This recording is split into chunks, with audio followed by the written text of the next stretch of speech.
In the same way that your legs are supplied by a bundle of nerves that come from your low back that we call the sciatic nerve, your arms also have a nerve supply that come from your neck.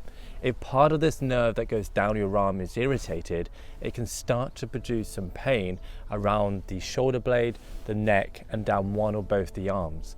You may also start to experience some numbness, tingling, pins and needles, or weakness into the arms and the hands. There are many causes of a pinched nerve in the neck. One of the most common though is a herniated disc. This occurs when over time enough damage is exposed to that disc, which starts to narrow the gap where the adjacent nerve exits the neck.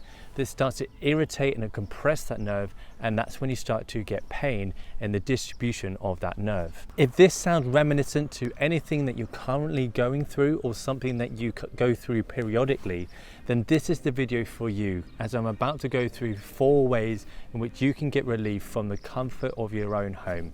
Let's begin.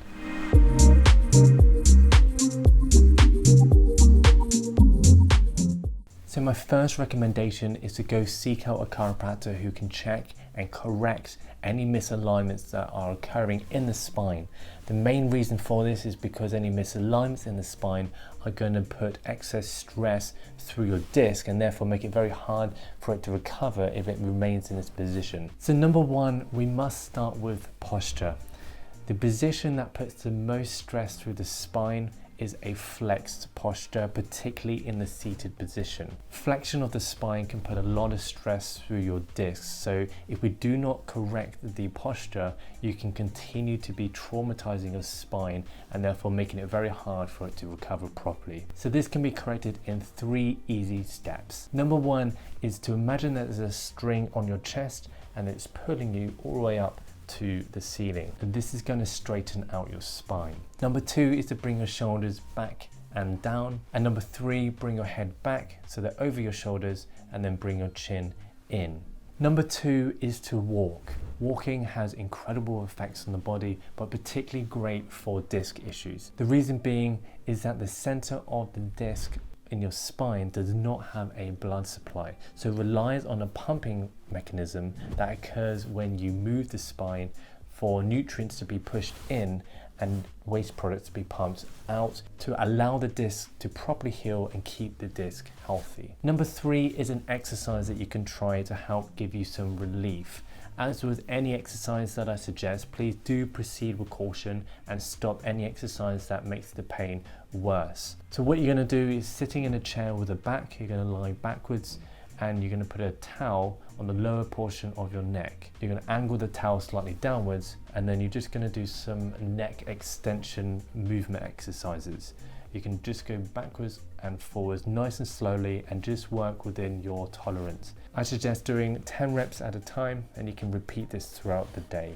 What we're looking for with this type of issue is for the symptoms to centralize. So what I mean by that is that we're looking for the symptoms to come away from the hand and the arm and centralize into the neck where the pain is coming from. So if you're doing this exercise and it's making the pain worse in the hands or arms, then it's definitely not the exercise for you. If you find that the symptoms are coming out of the hands and the arms, then this is a good sign that the exercise is helping. So my 4th and final way to get some relief in the neck is to put some ice on the neck. The general rule for ice and heat: ice is generally good for inflammation as it decreases the inflammation in an area, and heat is generally good for muscles because it increases the blood flow to the muscles and therefore increasing the ability for the muscle to heal itself.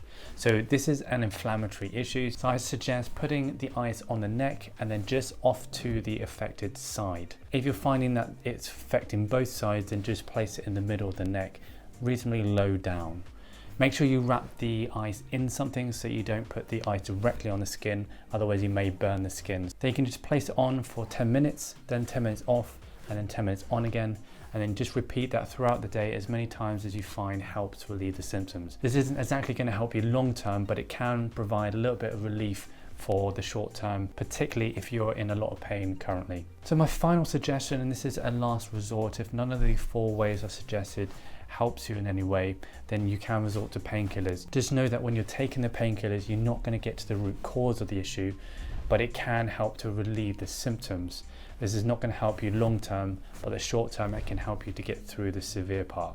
Make sure you consult a GP or pharmacist to get the best advice on what painkillers you should be taking. So give these exercises a try. As always, please do hit that like button if you found any value from this video. Subscribe for new videos every single week, and I will see you next time.